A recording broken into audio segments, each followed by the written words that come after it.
The music was killer.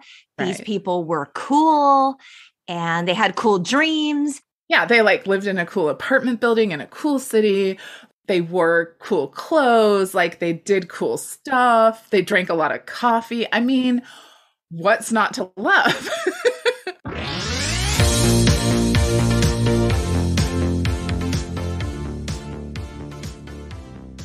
Hello at long last. Welcome to season 4 of the Untitled GenX podcast, a podcast dedicated to the pop culture that raised us. I'm Lori, a pop culture lover who's thrilled not only to be back, but to welcome back Cate, my childhood best friend and season 1 co-host, to rock your world as we break down the sex, single life, and Seattle sound of 1992's GenX classic Singles. Welcome back to the podcast, Cate. It has been a minute. Tell us what you've been up to, girl. Oh my goodness. So I bought a house since the last full season that I did. And then I've spent my entire summer trying to redo my backyard largely by myself. It has been quite the undertaking. I ordered 3 pallets of bricks and 6 cubic yards of gravel. Like a shit ton of gravel. Yeah, like a literal shit ton. And of course, they will only deliver it to your curb. So that's been a lot of hauling. But I have lovely neighbors, and my neighbors actually helped me do some hauling. Oh. So you're creating your own sort of singles family, if you will, right? Like your neighbors are becoming sort of like family. I don't know that we're quite to that point, but neighbors. Really, really friendly neighbors. Very friendly, super nice, which I appreciate because I'm actually quite introverted.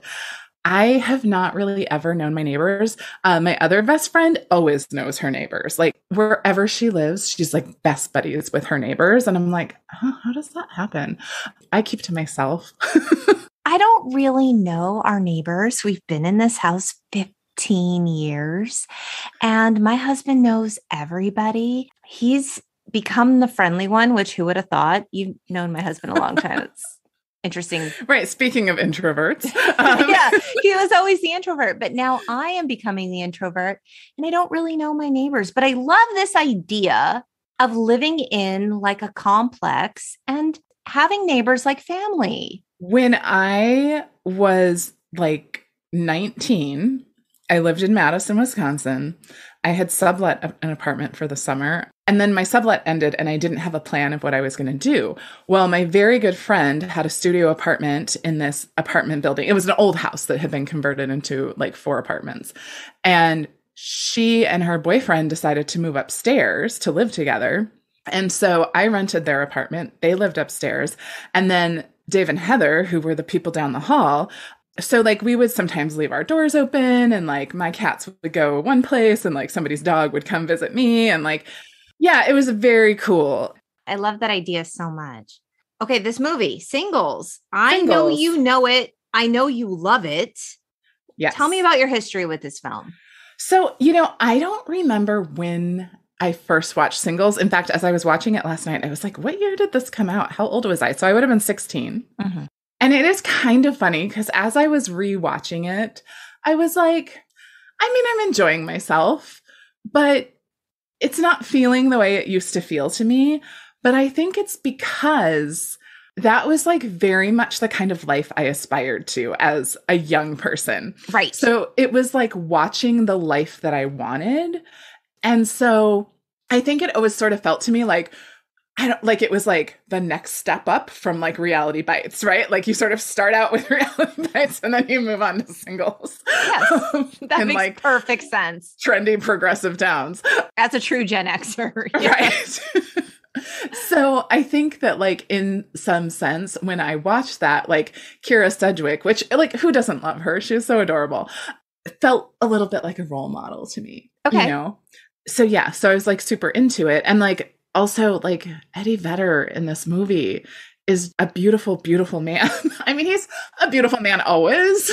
Chris Cornell, I was like, yes, please. Yeah. Lane Staley, just a cast of Seattle beloved musicians. Right. The music was killer.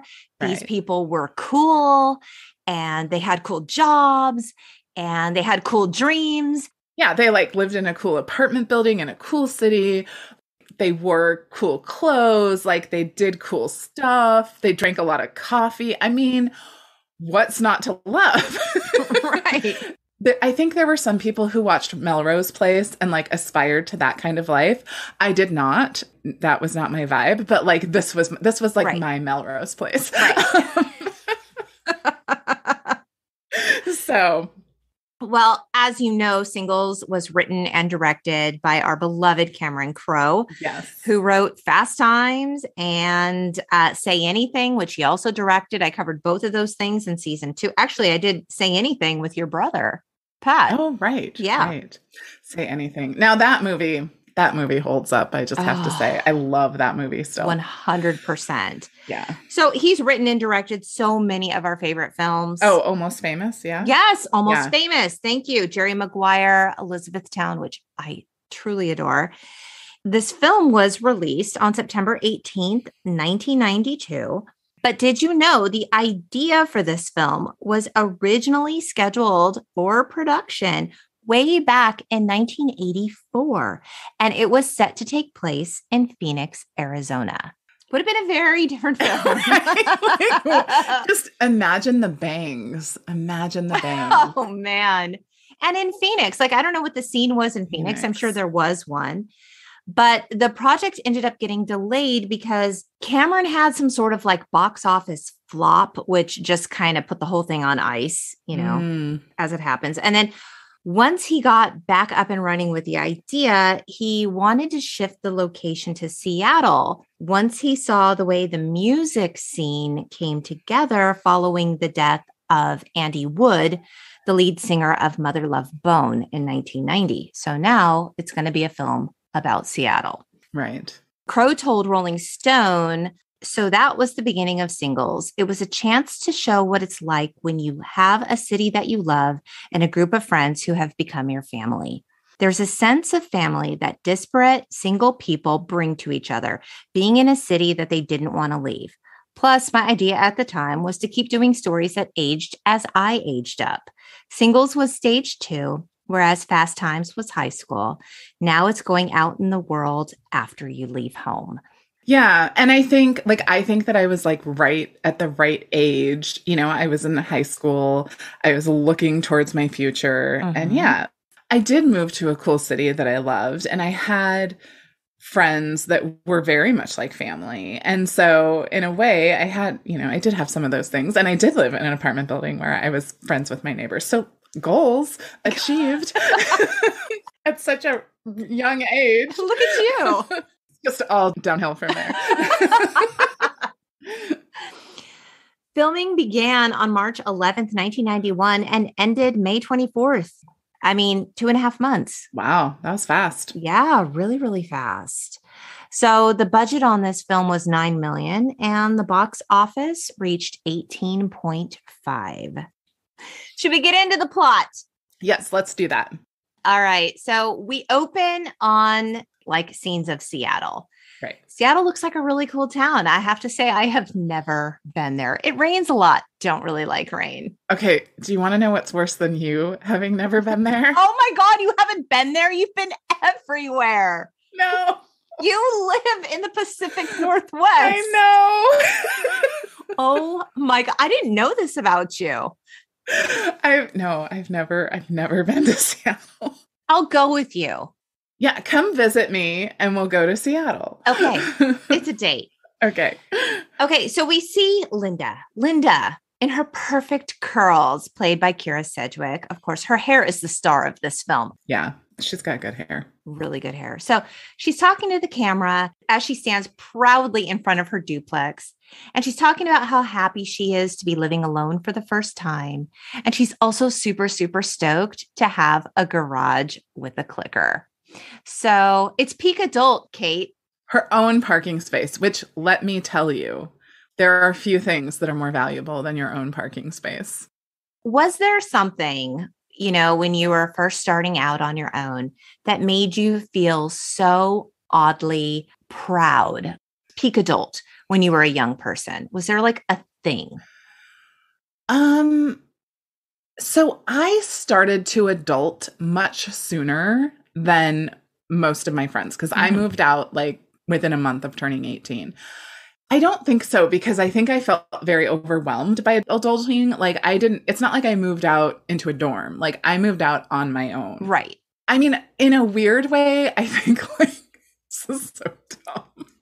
But like cleaning my house, like when I had like, like I would come home and like clean my house like a grown up because like I was just choosing to clean my house. No one was making me. Right. Or paying you an allowance to do it. Right. Like somehow that made me feel super mature. Like, and then when I got to be the age that I could buy alcohol, I'm not sure what this says about our culture or society, but like the idea of just being able to like pour myself a glass of wine with dinner felt very sophisticated and adult, Yeah, for me, I lived at home until I got married. I got married at 22. And when I moved out, buying a refrigerator at Montgomery Ward felt peak adult. That was just like the highlight of my existence. Montgomery Wards.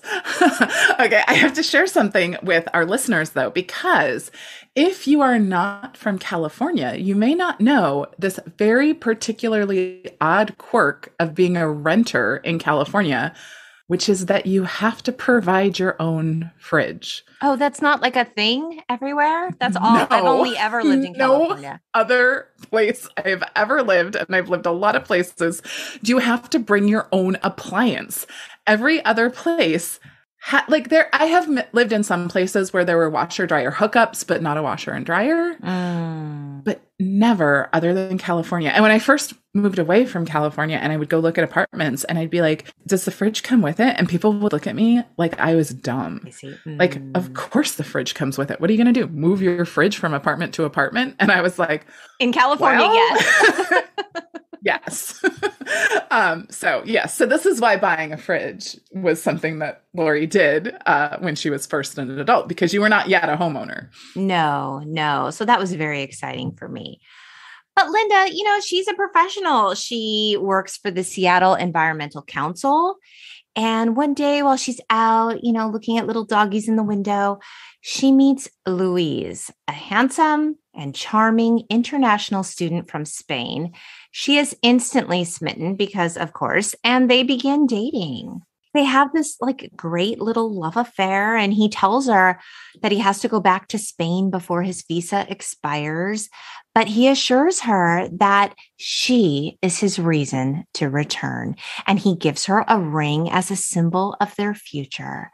And Linda is so taken by this. She returns the favor by giving him her prized garage door opener. And she tells him that he is always welcome. Yeah. She's in bed and he calls her and he's like, I'm at the airport. I'm about to get on the plane. I didn't want to wake you up. So she's excited about him, but he's obviously now on a plane back to Spain. I mean, he's gone. He's gone. And she tells her friend and coworker, I love him so much. Like, if I marry him, he can stay in this country and I'll always have someone to go out with. If I marry him, I'll always have someone to go out with. So funny. She's like, I'm tired of all the games. And I mean, she's all in. Like, she is taking this super seriously. But like she said, he's gone. She misses him. And so that night she goes out to a club with her friend to dance and have a good time. And she spots Louise at the bar. Talking a girl up. Yeah. Yes, he is canoodling, Cate. Yeah. And the look that he gives her, that's the worst part of the whole thing, is he sees her and he realizes oh no, the jig is up. Right. And then he gives her this look well, what? What do you want me to do? Sorry. I mean, she is devastated. She storms out. Her heart is broken and she freaking needs a new garage door opener. Right. And and now this man has access to her house. Right?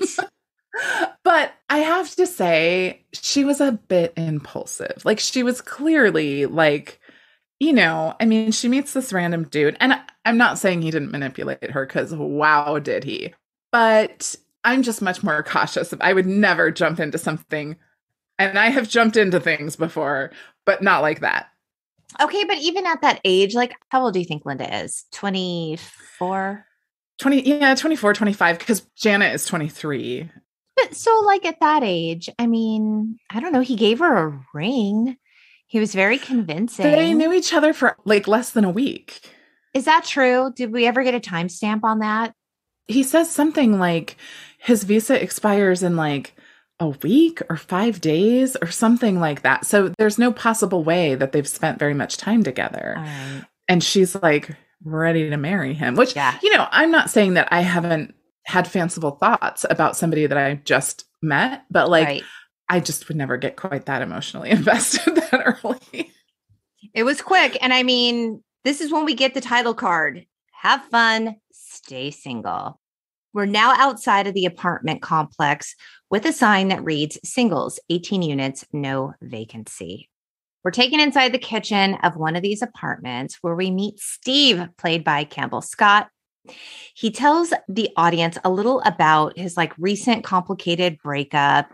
And he reveals that he wishes love was as simple as this postcard someone once sent him. And it's a postcard of the kiss by Robert Desnow. I think I'm pronouncing that correctly. I actually have this kissing postcard because I used to collect kissing postcards. And I used to look at them a lot and just be like, romance. So I get it. He looks at this postcard and he's like, this is what I want. And he goes on to tell the story about how his dad left home when he was 8 years old and told him before he left, have fun, stay single. Right. He's like, I was 8. I was 8. So things not to say to your 8-year-old child. He's like, yeah, you know what? Love is hard. I'm just going to concentrate on work instead. Yeah. Work is the only thing I have complete control over. And I was like, I feel this deeply in my soul. Like my career, great. My love life, horrible. But like my career, I can rely on my career. So yeah, there's something to be said for that. And he's some sort of like, I don't know, transportation engineer type person. He works in city planning. It's his dream to build like a hip super train to solve the city's gridlock problem. I don't know if you know this, but Johnny Depp turned down the role of Steve. He told Crow that he just couldn't say I love you on screen, at least at that point in his career. What? Yeah. No. See, these weird actor quirks, as someone who is an actor, annoys me. Like, what do you mean you're an actor? Like, you're not saying I love you to a real person. I mean, it's a character thing, but like, I feel like Johnny Depp is just way too, not that I don't find Campbell Scott super attractive because I do. He does it for me in all sorts of ways, but Johnny Depp is too pretty or something for that role. Well, and also a little bit too cool, right? Yes, like you need someone with a little bit of a nerdy edge. Yeah. That character's not supposed to be like super cool. And like I could see him playing Cliff before I could see him playing Steve. Yeah, for sure. And I feel like that's the joy of like the Cameron Crowe movie is that the lead guy is always the underdog. A little nerdy, a little, but like so endearing and lovely. And Johnny Depp, while he embodies many things, does not embody that. No, it's that Lloyd Dobler quality that we love so much. Right. Yes. So yeah, I mean, there is part of me that feels like he's very clean cut for that time in Seattle, but he also works for the city. So, I read something about how they were all very, very concerned because Campbell Scott was coming off of dying young. He was dying of cancer, going through chemo in that film, and his hair was very, very, very short. And they were really concerned, like his hair is way too short for this movie. It's interesting that you say that because they wanted him to have like a lot more hair than like he had. Hair. Yeah. I mean, which is sort of weird because also it's Hollywood. Throw a wig on him. You have a whole hair and makeup department. Although they did only have a $9 million budget, so I'll give them that. Yeah. So in the next scene, we meet the adorable Janet with her adorable bob haircut and signature flannel. Janet is played by Bridget Fonda. She is a 23-year-old waitress working out the Java shop. Java Stop, not Java Shop. Java Stop. Java Stop, which is a coffee shop. Right. Java Stop, the coffee shop. And Java Stop was actually a coffee shop in the OK Hotel that hosted Nirvana's first live performance of Smells Like Teen Spirit on April 17th, 1991. I will have you know. Wow. Yeah. Interesting. Mm-hmm. So in terms of casting, Crowe said that Bridget Fonda was the only cast member he had in mind while writing the script. Interesting. But back to Janet. Janet is afraid time is running out to do something bizarre. I love that. I love that line. I know. It's so great that like around the age of 25, bizarre becomes, what does she say? I didn't write it down. Yeah. But it's true. Like people cut you some slack when you're in your early 20s. Yeah. And she gets her inspiration from her grungy musician boyfriend, Cliff, played by Matt Dillon. This is fascinating in terms of casting for the role of Cliff. Crowe really wanted Chris Cornell for that role. And they worked with him for a time, like to try to make it happen. But it was super complicated because, of course, Chris Cornell was the lead singer of Soundgarden, which was a very well-known Seattle band. And so with Soundgarden's schedule and him already being a bona fide, beloved Seattle musician, Crowe was like thinking like, this is kind of delicate because we don't want the character of Cliff to kind of tarnish Cornell's reputation as like a real serious artist, right? Right. It was kind of tricky. Yeah. And so in the end, they cast Matt Dillon, who was great. He is great. And like, because that character is like such an airhead, like kind of a heart of gold, sort of, but like also not a good musician. Right. And in a way, like a little bit caricature-ish. We all know people like that. I mean, my husband was in a band for a long time, and we know people who we knew and we still know people who kind of embody that Cliff persona. Right. We're huge in Belgium. Like it's that kind of thing, right? We are loved in Belgium. But I was still happy that Chris Cornell made an appearance on screen and performed on stage, you know, in the club. So that was really exciting. But Cliff's band, they are called Citizen Dick, and they are made up of 3/5 of Pearl Jam. Right. Just so great. Janet is like, my boyfriend's band is really good, and I'm super stoked. He like moved into my apartment complex, so I get to see him all the time.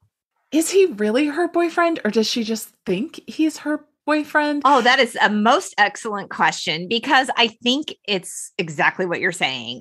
She is all in. Like she's inspired by him. She just thinks he's so dreamy and talented. She's in love with him. And like we see him and he's living his pseudo rock star life, and he is not at all attentive to her. He tells her, Janet, you know, I see other people, right? You do know that. And this is the best. You know, God bless Cameron Crowe and his gift of dialogue. He is brilliant. Yeah. So this is Janet's line in response to, you know, I see other people, right? She's like, you don't fool me. We made the connection. And when you make the connection, it's like chemistry takes care of itself. It makes its own decisions, you know? So you just got to sit back and enjoy it because, you know, when it's real and this is real and we just like, don't even have to discuss it. Right. What? And he's just like, okay. Like, what do you say to that? But like, also, have you ever been on the Janet side of this where you're like, this is real. And when it's real, like, we don't even have to talk about it. So there was a little bit of painful self-reflection in watching that scene. To be fair, I did get more from my Cliff than she's getting from this person, but I was a little bit insistent about the correctness of the connection. I mean, it's real. Chemistry takes care of itself, Cate. It's a tough one because I still think about that and I'm like, there's a very intense connection there, but it meant different things to each of us. So yeah, I don't know, but I was watching that and I was like, oh, I'm a little uncomfortable. Make it stop.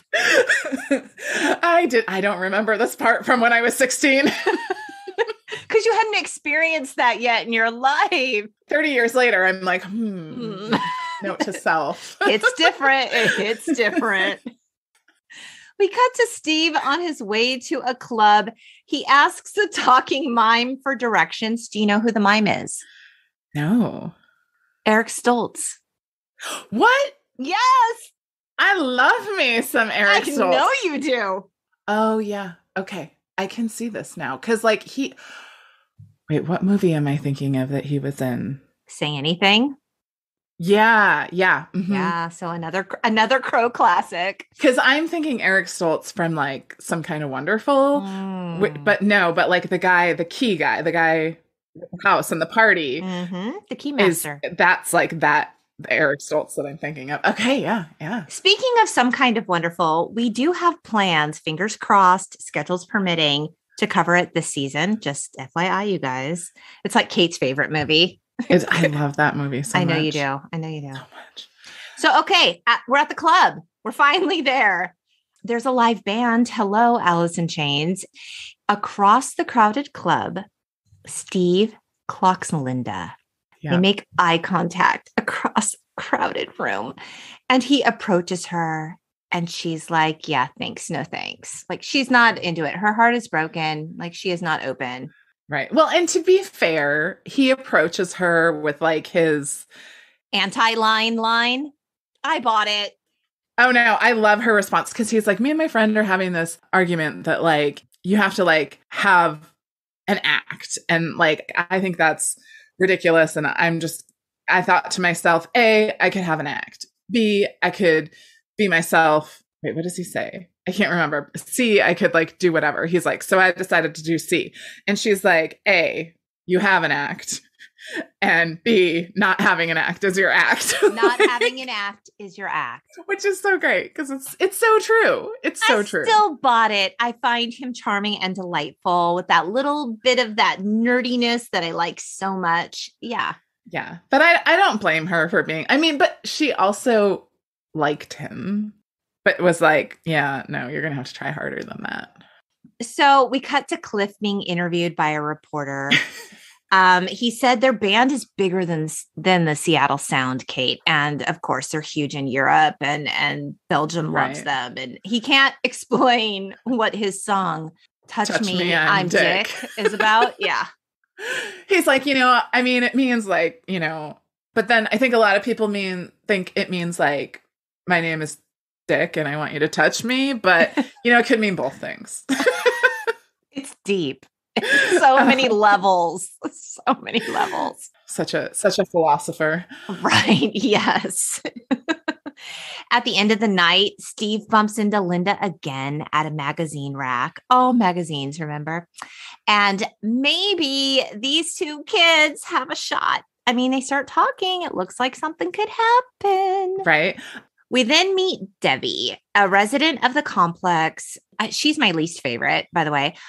She's talking about using a video dating service to find love. Now, Cate, do you remember my mom and stepdad met through video dating? I always think of your mom when this part comes on. My mom and stepdad have been married 18,000 years, still married. They met through video dating after my mom and dad got divorced. And like people found love. I'll raise you one. My grandma met her husband through video dating. Wow. Because that was the precursor to online dating, which I was thinking about it though. And I was thinking, at least with video dating, you got to see the people talking. And I feel like they need to bring that shit back. Oh, am I allowed to say shit? Of course. This is rated explicit. Cate, Marco Polo for dating. How is video not integrated into dating apps at this point? You can on some of them, not on all of them, but on some of them you can make like a video greeting or something like that. But like, I mean, not that I'm excited about the idea of it, but at the same time, you learn so much more from somebody with live action versus just a picture, because you can pick up on the weird, quirky things. Kind of like people do with us on this podcast. I mean, they can't see us, but like they can hear us and all of our weird, quirky verbal things. Whatever. We don't want to date you anyway. It's fine. It's fine. I like myself. I like myself enough. Yeah. So like, it's a thing. Like people, I think, look at that and they're like, oh yeah. Oh, how quirky. I guess that was a thing for a second. That was a thing for more than a second. And a lot of people got married. 2 people in my family got married from video dating. Right. Yeah. But like, Debbie is an odd character. She's like the remnant of the 80s that like carried forward into. So true. Like, I know this is 92, but like she's straight out of 1984. Right. She's such an odd character. I don't really know what to do with her. And I also feel like you could have cut her character out completely and like nothing would have been missing from the movie. Thank you for that. I was sort of like, why are we spending time with Debbie? I don't like Debbie. She's no value added to me. She's an NPC, as my kids call it, a non-player character. So I don't know why she was in this. She just took up time that I'll never get back. Yeah. And maybe it was just to highlight the video dating. They could have had Janet like make a foray into video dating. That would have been one way to do it. Yeah. But whatever. It's fine. Moving on. Yes. Steve musters up the courage to call Linda approximately 61 hours after they met for a date. She's like really hesitant. She doesn't really want to meet up with him. And she's like, okay. I'm having lunch at this place with someone. Like, you can show up if you want to, whatever. So he arrives. Of course, there's no one else there. And they awkwardly try to have a conversation/lunch date while Paul Giamatti in his feature film debut is disgustingly making out with a woman in the next booth. My favorite line, there's just no privacy anymore. Right. So I don't like PDA. I mean, I'm okay with like holding hands or like a quick little like kiss or whatever, but like you have real feelings about it. I do. I have for sure dodged a few like first kisses because I'm like, and I'll like hug them and whisper in their ear, like, it's not you and it's not that I don't want to kiss you. I don't like doing it in public. I'm sure they think it's an excuse, but. I mean, I don't really like PDA either, but I especially, like everyone else, don't like gross PDA. Right. Like all over each other. Like get a room PDA. Yeah. PDA. Like don't have access to a room PDA. Right. I think my very strong feelings about PDA come from waiting in many an amusement park lines. Oh, yeah. It's the worst there. What is it about standing in a line that makes you just want to like... It's amusement parks and malls. Yeah. I don't know. I don't like it. They're just so romantic. Let me tell you what. Right. And it's... Yeah. Well, anyway. It's gross. Okay. I clearly have strong feelings about this. And what's really funny is that like, I am the least prudish person I know, but for some reason... True. Like that just, I'm not a fan. So Steve offers Linda a ride back to work. And when she unlocks his door, he thinks it's an unmistakable sign. Like there's something here. Things that would never happen nowadays. Unlocking the door. Unlocking the door is a big sort of unmistakable sign in A Bronx Tale, another one of my favorite films. Okay. This is random, but I rented a U-Haul truck the other day because I had to bring some stuff for my big backyard project. And I had to roll down the window with the crank, you know? Like manually? You're like, what? Am I a Flintstone? What is happening? Not only manually, but I was like, you know what? It was so hard to turn. It was like stuck. It needed oil. But I thought, I wonder how many generations younger than me rent this truck and are like, man, our parents had to crank windows like this. This is so hard. Gen X understands me. Absolutely. Okay, we then see Steve and Linda talking outside in the courtyard of his apartment complex. Can you answer me a really important question here? Yes. I wonder if you're going to ask the same question I'm about to ask. Do you feel like a scene got cut out? 100%. Okay, we'll touch on that in a second. I never noticed this before. And I was like, wait a minute, what? Okay, so they're outside in the courtyard of his apartment complex talking. And you're like, wait, are they on a date? Are they about to go on a date? Did they come back from a date? What is happening? And this is when he like kind of points to all the neighbors and tells her, you know, all the people who live in his complex. And he invites her inside his apartment. She sees the kissing postcard. She's like, oh, I have that postcard. And I was like, yeah, I do too.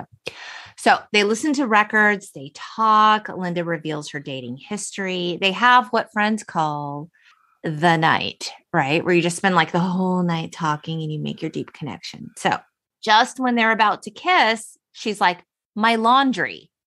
Okay, what fucking laundry? She races off to get her laundry. That's what I thought got cut. Also, what did I miss something? What's up? Even before that, when they're sitting in the fountain? Yes.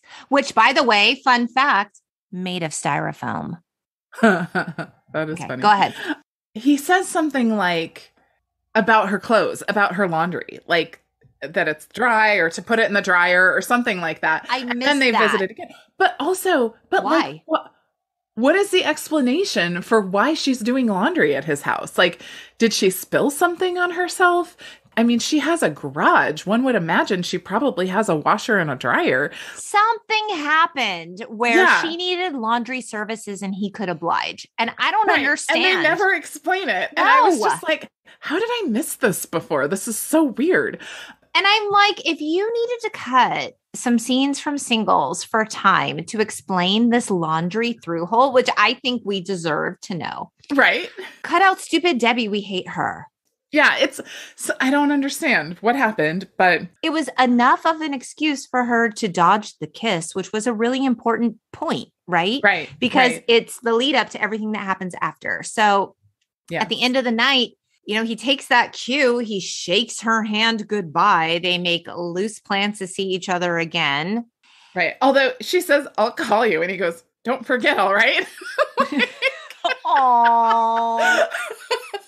You're so cute. So, like, I really do feel like there was more backstory in here. Like, something happened. And and they just cut it out. But I don't know. Okay. So this is the moment. He tries to give her the remote to his garage parking space. And she freaks out and bolts because obviously it's triggering for her, right? Right. Okay. She goes home only to have Steve show up at her door. Which also another plot hole. How does he know where she lives? Yeah, that's a really good question. Her address. Like, they literally like had a beverage together. You're right. I don't know. We get another great Crow line, right? We get another great line. I was just nowhere near your neighborhood. Right. Yeah. It's great. She kisses him and invites him in. Cate, let's talk about the show up.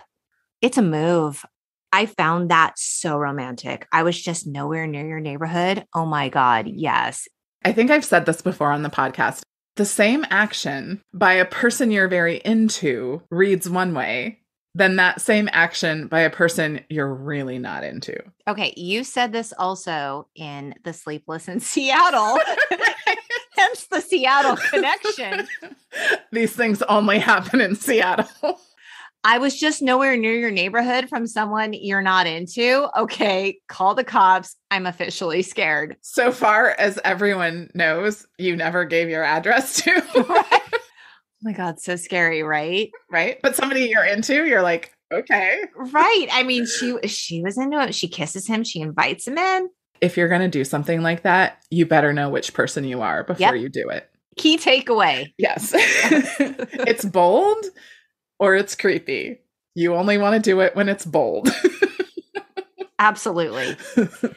So they do it. They do it in ambered filtered light. And she gets a call that goes to her answering machine. Hello. It's Andy, Mr. Sensitive Ponytail Man. Which now would be Mr. Sensitive Man Bun Man. So they talk about Andy while she's waiting on her laundry that we didn't know about. And so what I think is funny about it is that they show a flashback to when she meets him, because she meets him in college. Dress is your favorite contraception. Right. Dress is your favorite. And like there's somebody there as like foam, like contraceptive foam, and a diaphragm. It's very of the era. But they show Andy, and he's like Mr. Sensitive Ponytail Man. I just have to say, like, online dating is full of this dude. Like, they don't always have the ponytail, but they have this like condescending, I'm so much more intellectual than all of these like simpletons around me. And he's like, it's okay to hate these people. And then he says something about like emotional larceny. Yes. And I'm just like, ooh, I've interacted with these people on dating sites and it's so painful. Which also, doesn't emotional larceny sound like a song that Cliff would write? No, because those words are too big for Cliff. Cliff wrote, touch me, I'm Dick. That's right. Okay, fair point. So Mr. Sensitive Ponytail Man leaves a long ass message about how she should trust this guy, even though he is putting on the moves, like passive aggressively speaking. Right. And he just keeps talking and talking and talking. We're having sex right now. Yeah. So she turns up the TV. It's Nick at Night. Okay. Title card, The Hourglass Syndrome. This is the scene where Janet makes a super gross salad for herself with old lettuce. It makes me want to throw up. I know. Also, did you catch the pantyhose egg in the fridge? Oh, I didn't. That's not a thing anymore, right? Do they still?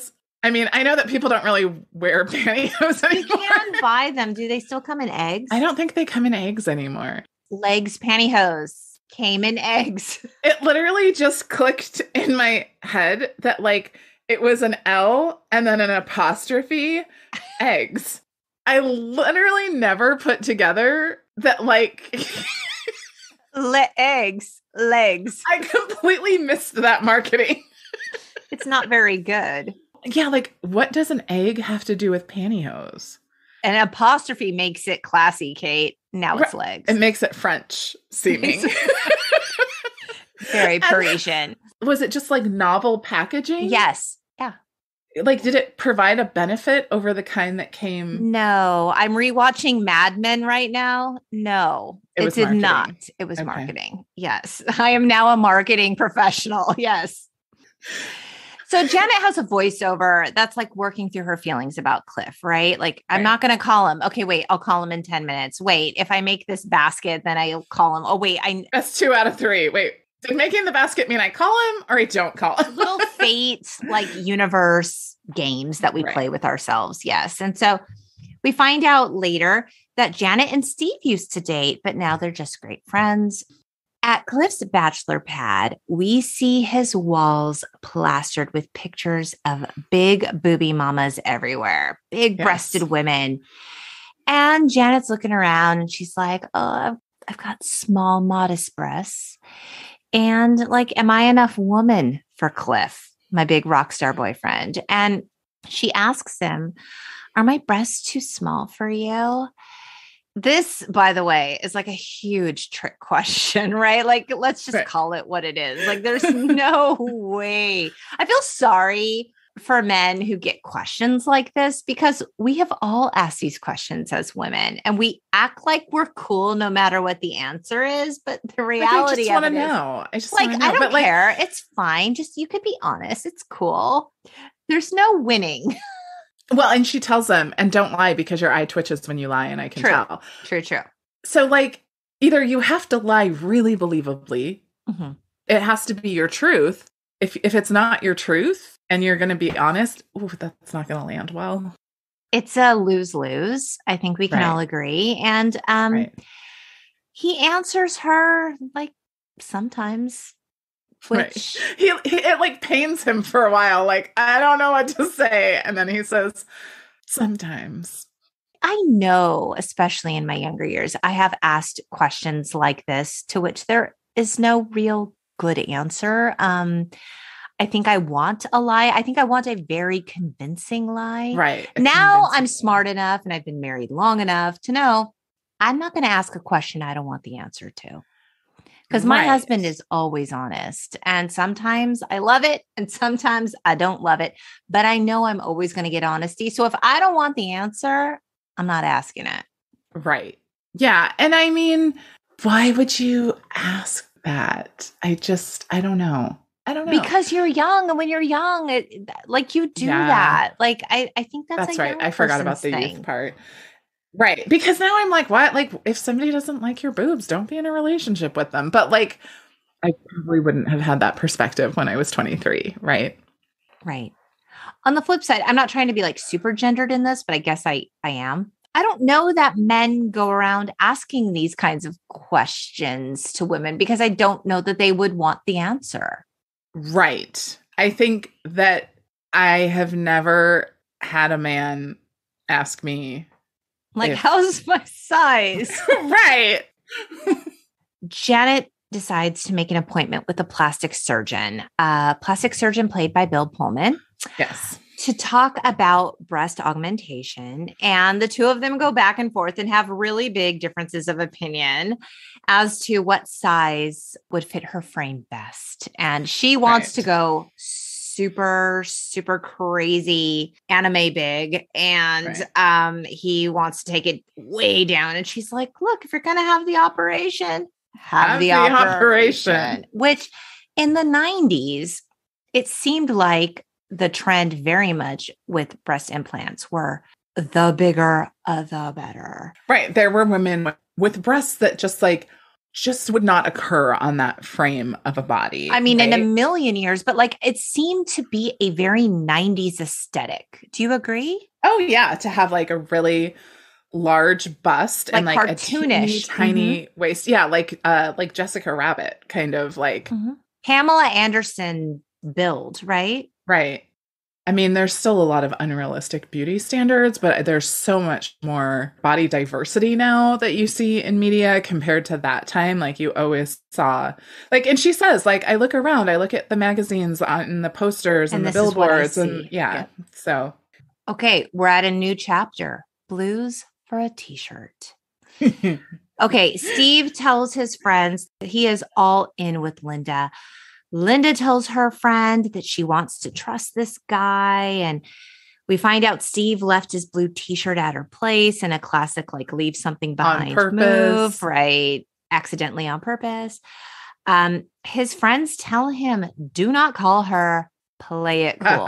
You are way too into this girl. Right. But like the people who are telling him that are like Debbie and Bailey, who are like notoriously single, right? And like, don't take dating advice from your like habitually single friends. Just saying. So when Steve finally decides to call Linda at work, she won't take his call. She went out for groceries because he's waited 4 days to call. She's like not cool with the games. And this is when he shows up at her work again. Be sure you know which kind of guy you are, right? He shows up at her work. She plays things off like, I'm not mad. I'm just busy. Super passive aggressive move. We've all been there. But the best part is she goes, I just don't have time for these games. And he goes, I'm not playing games. If I was playing games, I would have waited 7 days to call. He's like, I just admitted I was playing a game. She's not amused. Linda gets hers because in the next scene, we see her cleaning her toilet with his blue t-shirt. I have thought of that scene many times when men have pissed me off.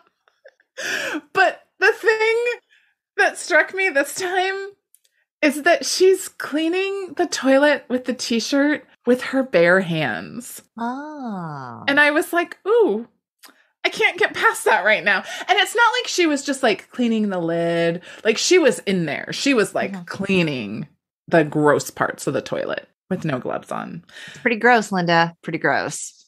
I mean, her voiceover reveals that she's pissed off at herself for like being vulnerable with him. Right. And she says, it's better to be the dumper than the dumpy. Right. So Debbie has her expect the best dating video made. Note the cameo of Tim Burton as the director. Oh, he's the next Martin Scorsese. Yes, exactly. And her ridiculous dating video is like Psycho meets Wonder Woman meets dominatrix, and it totally contradicts what she says in the video. She is craving responsibility, respectability, and love. Right. Come where the flavor is. Right. Come to Debbie country. Which is a play on like a Marlboro commercial, maybe? Maybe. Sure. Yes. Here's a fun fact. Paula Abdul was like this close to nabbing that role. Actually, I think I would have preferred Paula Abdul in that role. Oh, really? Yeah. I mean, it was played by Sheila Kelly. I didn't like that character. So let's move on. No. This is when we get to hear the very beginnings, the demo of Spoon Man in the background as Citizen Dick, Stone Gossard, Eddie Vedder, Jeff Ament gather with Cliff to read harsh reviews of their live performance. And Cliff is like, this negative energy makes me stronger. They start to read it and he's like, wait. I don't want to hear anything negative. Only read the positive parts. And they're like, okay. And they're like scanning it. They like flip to the next page, scanning it. And they're like, oh, but other than that, he was like successfully backed. Like Eddie Vedder in that scene, I'm just like, he has just been a very attractive man, like his whole life. Like he's still exceptionally attractive. Mm-hmm. Yeah. So it's clear that Cliff is the weak link in Citizen Dick. Right. Because essentially the rest of the band is Pearl Jam. 3/5 of Pearl Jam. I mean, you can't really go wrong. So yeah. Oh, poor Cliff. In the next scene, Steve takes Janet to her plastic surgery appointment for the big procedure. And he asks her, like, what are women really looking for in a man? And she's like, well, I don't know. For me, it's someone who has their own place, a steady job, is responsible, appreciates me, and will say, bless you when I sneeze. She says when she first moved there, that's how she felt. Now she'd settle for somebody who says gazoon tight when she sneezes, but she prefers bless you. Bless you. Yes. So, okay, the doctor calls her back for surgery, which was weird that the doctor called her back for surgery. Right. Weird. But anyway, he gets her in the room and he tells her, like, I think you're perfect and I don't think you need the surgery. And he tells her how much he likes her. And she is so sweet and she kindly turns him down. But I'm like, why would you turn him down? He's super cute. Right, because she's in love with her boyfriend. Yeah. So she decides then, I want Cliff to like me the way I am. And she decides not to go through with the surgery, which good call. In the next scene, we see Janet put Cliff to the test. She fakes sneezes in the hopes of getting a bless you, only to have him tell her, babe, don't get me sick before my next gig. And then that's like what flips the switch. Like, right. Deal breaker. It's like, oh, I don't have to be here. I mean, and it's crazy because up until now, like she has been all about him, even though he's dismissed her. You know, I will say, like, we could bag on Cliff all day, but he has been honest with her. It's not like he was treating her like Louise treated Linda. Right. Like he wasn't trying to be right. No, he was always sort of indifferent to all of that. You know, I see other people, right? He was always distracted. He never gave her much attention. He was always who he was. He didn't pretend to be other in that relationship. Right. She just kind of created a lot of it. And again, so we see her now enjoying life as a single gal. And this is with her famous line, being alone. There's a certain dignity to it. Right. Which, you know, I have to agree. Yeah. I mean, it is certainly better to be alone than to be with someone who you're fully invested in, who doesn't feel the same way about you. Right. In fact, I have stopped dating men because they were so invested in me and I was not invested in, and that just made me uncomfortable. Like I was like, no, I'm sorry. For sure. Linda and Steve reconnect and things are going well. They're falling in love. Soon enough, her period is late. And so Steve goes to the store and buys like 100 home pregnancy tests, only to be checked out by a former classmate played by Jeremy Piven. This is a really funny scene. I read some stuff about how Jeremy Piven just like went off the rails. He was like ad-libbing a lot of stuff. It was like almost to the point where it was a little bit problematic. But in the end, I mean, I love this scene. So it's just so funny because he's like, yeah, we're having a party, like, blah. And then he's like, yeah, like you have to come. You've got to be there. And he looks at the pregnancy test and says, or you may be busy. That was it. And it's like shut down.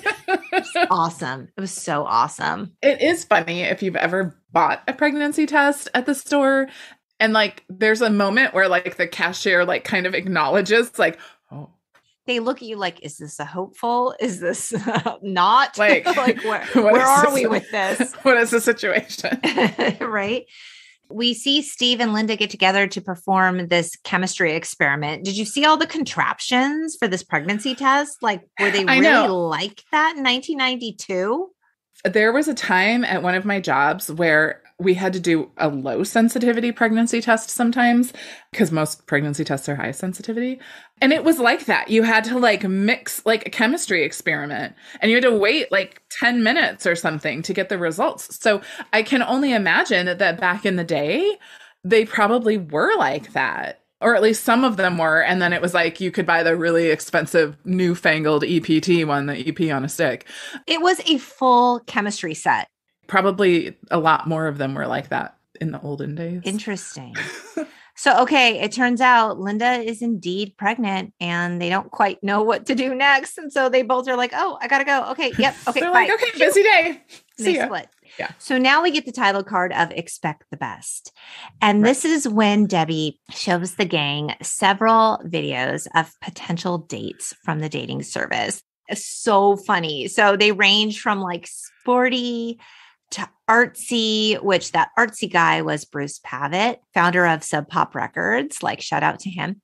There's like a meathead guy. And then there's that like very scary serial killer guy. Like, I am very, very, very lonely. So literally I'm watching this. I'm like, this is like actual footage of what it's like to date. I'm not kidding. First of all, so many guys have pictures where I'm like, this picture is terrifying. You look very scary. And then there literally are people who will be like, I'm just so lonely. Like, I'm so tired of like nobody wanting me. I'm like, why would you put that in your dating profile? You're like, I am so attracted to you right now. I want to be the woman that makes you less lonely. And do you want to be with the woman who sees that and is like, that's the man for me? I don't know. I guess maybe they're like, I'm just going to be honest. Like, I don't know. No. All of our friends agree. Like, date the bicycle guy, the sporty spice guy, played by Peter Horton. 30-something. All I see when I see him is 30-something. Yes. And he was once married to Michelle Pfeiffer, IRL. Oh. Why was I watching a show called 30-something as a young person? I don't know, especially because when I was 30-something, I decided I was going to binge 30-something. And let me tell you, I did not enjoy it. Yeah. I'm someone who watches, when I commit to something, like I will see it through. Even if I'm unhappy, I don't know why I do this to myself. I'm like, I started it. I must finish it.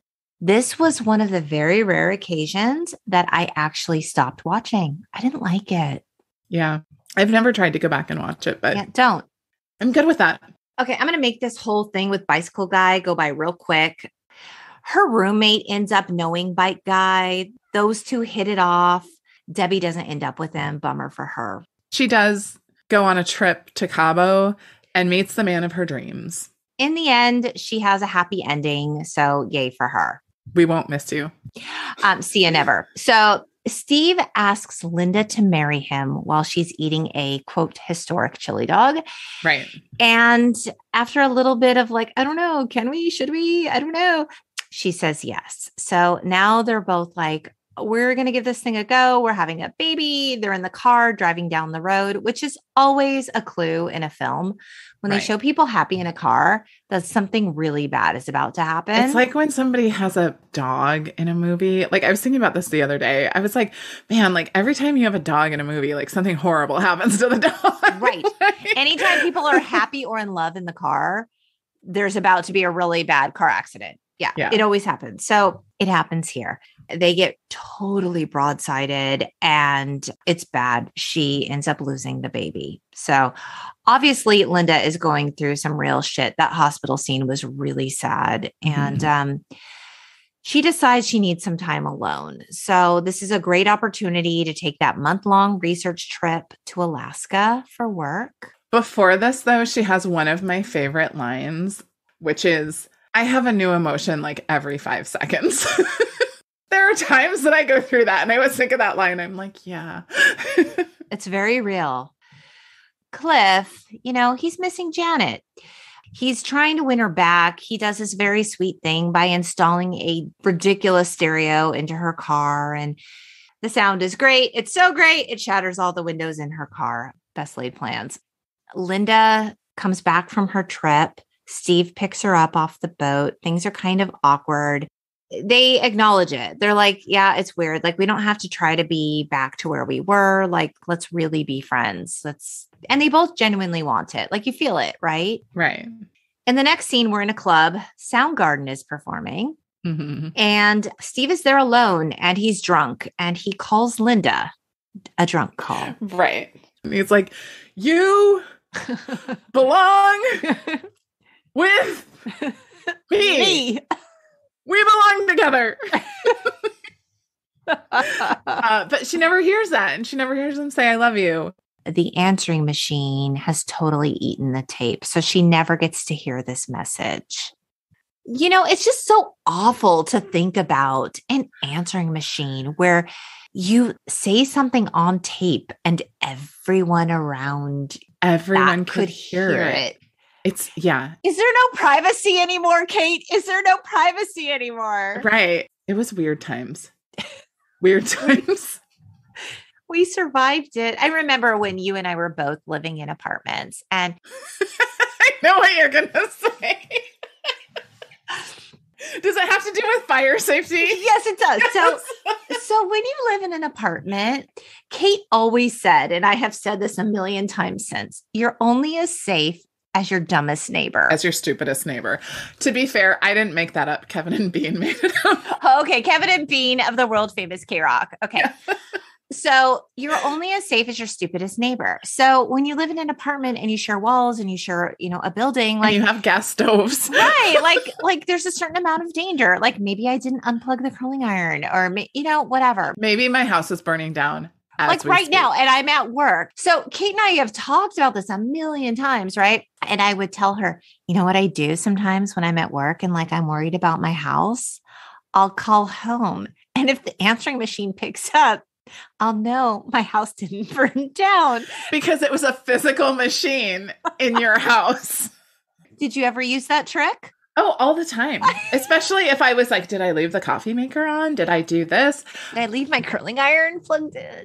Right. But to be fair, like now we just have things that will do that for us. Like I happen to have like a special camera that like if a smoke alarm goes off in my house, it will buzz my phone and let me know. Oh, nice. I don't think mine does that, but nice. Nice for you. Right. So anyway, she didn't get the message, guys. She didn't get the message. So we see Steve's super train idea get rejected by the mayor, Tom Skerritt, who actually I think lived in Seattle. He was like a Seattle resident, IRL. And Steve's like, okay, I'm going to quit my job now and I'm going to go through some emotional turmoil and go on a downward spiral. So, yeah. So now we're at the title card. What took you so long? Linda is back with Ponytail Andy. She had a lot of emotional upset with like losing the pregnancy and the relationship ending, and he's safe, right? He's like, there's a line where they say something like, it's better to be comfortable than passionate or something like that. Okay. Which is not my motto, just for the record. So I think she's just like, this is comfortable. And then she realizes like, this is terrible, right? Because she says, being with Andy is like being alone together. #goals. Steve is woefully depressed, right? He's living in absolute filth. Right. Janet pays him a visit to like check on him. She's like, I'm a little bit concerned about you. He insists he's fine. It's hang time. He is regrouping. I'm fine. I'm fine. I don't know why my voice is so high. I'm fine. In the words of Ross Geller, yes. Right. So Janet tells him that she's going to go back to school. So Janet is onward and upward while Steve is on his way down. Yeah, Steve's not doing well. Cliff still trying to get Janet back. He admits that he didn't appreciate her. She tells him that she's totally over him and she finds him very ... entertaining. Cliff says, Janet, you rock my world. Right. We then see Steve.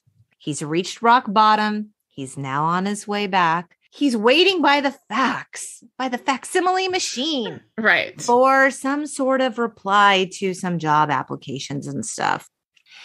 And this is when Linda comes to his door. She says, I was nowhere near your neighborhood. He's so happy to see her. And she tells him, I want to know you again. And Steve says, what took you so long? And she says, I was stuck in traffic. And then they like really kiss. Cliff tells the audience that Steve is moving out with Linda. They're finding their own place. It's all happening. But as for Cliff, he's cool with being alone. But in the next scene, Cliff is in the elevator in the building and Janet comes in. Or is she the one that's already in there? It doesn't matter. They're in the elevator together. And she sneezes, like for realsies this time. It was a real sneeze. And he turns to her and he says, bless you. And it's sincere. And they turn and look at each other and she kisses him. Right. It is a very cute moment because she's like, thank you. And then she like does a double take like, oh, he just said, bless you. He just said the thing I've been waiting. But right. Here's the thing, like he acknowledges that he didn't appreciate her. He's been making these motions to try and win her back. But fundamentally, he's still Cliff. Maybe he's come to appreciate her and he will be different this go round. I hope so. Critics pretty much like the film. Roger Ebert gave it 3 stars. He said Singles is not a great cutting edge movie and parts of it may be too whimsical and disorganized for audiences raised on cause and effect plots because it is kind of all over the place. He said, but I found myself smiling a lot during the movie, sometimes with amusement, sometimes with recognition. It's easy to like these characters and care about them. And I would agree. Except Debbie. Yeah. The soundtrack to this film was a huge success. It was actually released 3 months before the film was released. And it featured, of course, a lot of the Seattle bands like Alice in Chains, Pearl Jam, and Soundgarden. But when the studio asked Crow what percentage he wanted of the soundtrack album sales, he told them none, give the money to the musicians, because he really wanted this movie to be a love letter to Seattle. That was really what he wanted. But at the time that filming wrapped for this, like the Seattle sound movement hadn't even really happened yet. Right. So it was like Crow knew that he was on the precipice of something amazing, like a generational shift, like a cultural shift. And he told Rolling Stone that Warner Brothers didn't even want to put the movie out because they just didn't get it. He was begging them to release it and they were just like holding off. And it wasn't until Nirvana's Smells Like Teen Spirit exploded that they were like, oh, this is what you meant. Oh, okay. We can call the movie Come As You Are. And Crow was like, no, it's not called Come As You Are. And then they said, we tested that title and we really love One Hot Summer. Ew. And Crow's like, I said, no, it's not called One Hot Summer. It's called Singles. And then finally, I think their kids were telling them, you have Pearl Jam in a movie and you're not putting the movie out. Right. They only from the mouths of babes. Come on. That's so crazy, right? But that's like such an example. Like we were just talking about the documentary Woodstock 99. Yeah. And how like the younger people involved, like the promoters are older, but the younger people involved are like, you can't have like Limp Bizkit and like Sheryl Crow on the like, same. It's weird, right? Like, it doesn't make sense. But no, they weren't listening to the younger voice because the younger voice was stupid. So all these big studio heads who obviously they're not the target demo, but they don't have their finger on the pulse of the youth. They invested all this, even whatever it was, 9 million, right, into this film, and then they're just gonna sit on it. It's like that, right, at the time that like all of these musicians are like starting to peak. Like I said, I am a pop culture know nothing now, but like I would never be arrogant enough to be like, oh, I know what the kids are into these days. Right. I have no idea. The timing of this was so serendipitous. Right. Crow did all of this with Seattle bands who were just starting to, right there, right at the right time. It just hit at the exact right time. Yeah. Cameron Crowe said, I had a secret dream that in Seattle, people might one day put a little plaque up in one of the restaurants or clubs that said, here's where Singles was filmed. And that's the stage where Soundgarden played. But sure enough, over time, the Singles apartment house became kind of its own little tour stop for anyone who remembered the movie.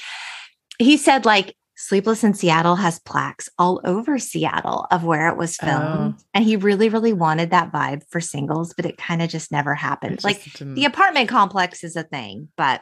Yeah. I always really wanted to live in an apartment complex like that. Yes. I mean, there are people who inhabit that apartment complex now.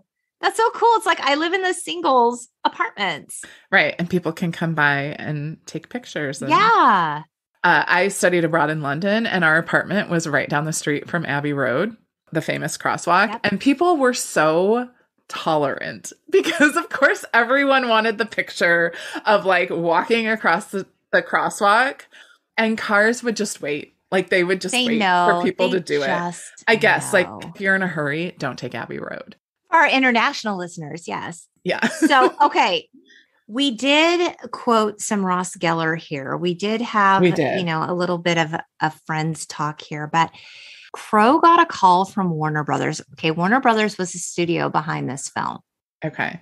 The television department called him and said, we want to make a TV show out of Singles. We really like this idea of young kids who live together and work in a coffee shop. And I said, no, I don't want to make a TV show out of it. And they were like, well, we may do it anyway. And I was like, no, you can't do it anyway. He says, months and months go by. And this item comes out in the Hollywood Reporter that says Singles is set to become a TV show from David Crane and Marta Kaufman, the people who ended up doing Friends. I called my lawyer and I said, you have to stop this. They're doing a TV show of Singles. And I said, no. So the plot of Friends comes out and it's all these people around a courtyard with a fountain. Remember that fountain was styrofoam in the film.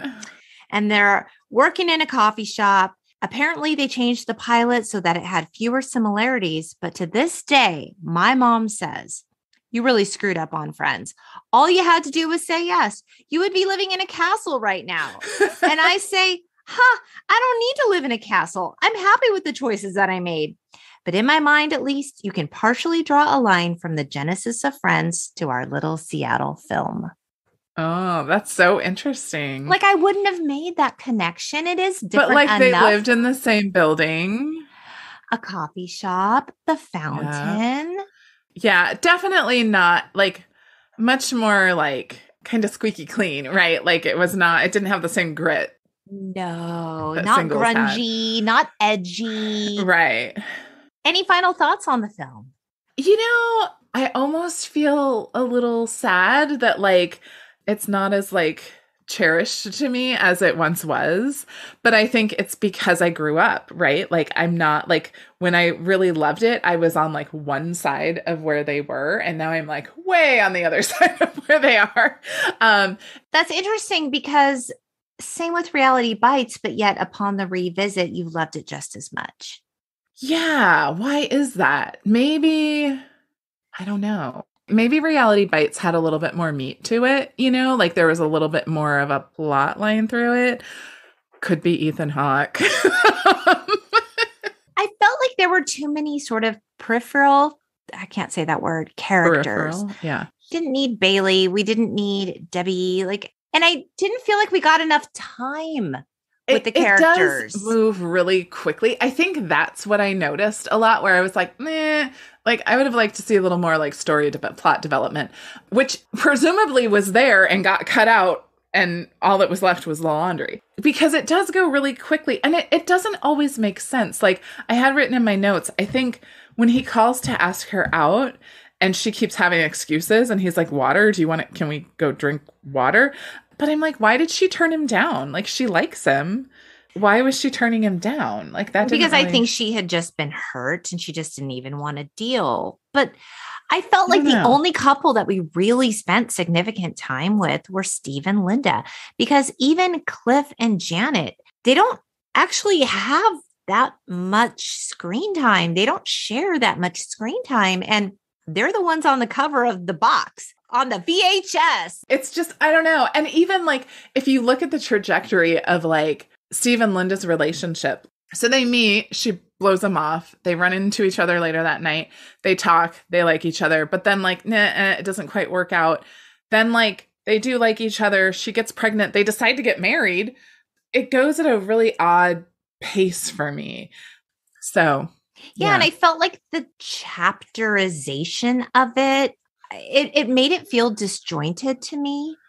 I understand like vignette style type films with, different characters and what. Okay, fine. I just don't know that this was done as artfully as I have seen it in the past. It lacked cohesiveness. Yeah, like something in the edits was not quite there. And I think there's a certain amount of like nostalgic charm to it. Oh, yeah. The music, the fashion, the backdrop, all of it. And of course, like the big highlight for me is always the dialogue when it comes to Cameron Crowe. Right. From this side of things, it just doesn't feel quite the same as it did when I was younger and was sort of aspiring to like that time in my life. And like, now I'm like, oh God, that time in my life, I'm so glad I'm past it. I mean, I'm still single, but. I mean, the movie had heart, but I don't feel like it had the level of heart that I'm used to seeing in Cameron Crowe films. Yeah, very true. It wasn't quite there, but I mean, it's fun. And yeah, like, it's not like I was like, oh, I can't believe I have to keep watching this movie. Right. Like 30 something. Right. Well, Cate, as always, it was such a pleasure to have you on the pod for our inaugural episode of season 4. I'm very, very excited about it. Hopefully we can get some kind of wonderful recorded sometime soon. Yay. And as always, listeners, thank you so much for joining us. If you're loving the pod, I invite you to rate and subscribe so you never miss an episode. We also have a Patreon, patreon.com/the Untitled Gen X podcast. You can find us on the web and the socials. And as always, we hope you keep in touch, beautiful people. Bye. Bye.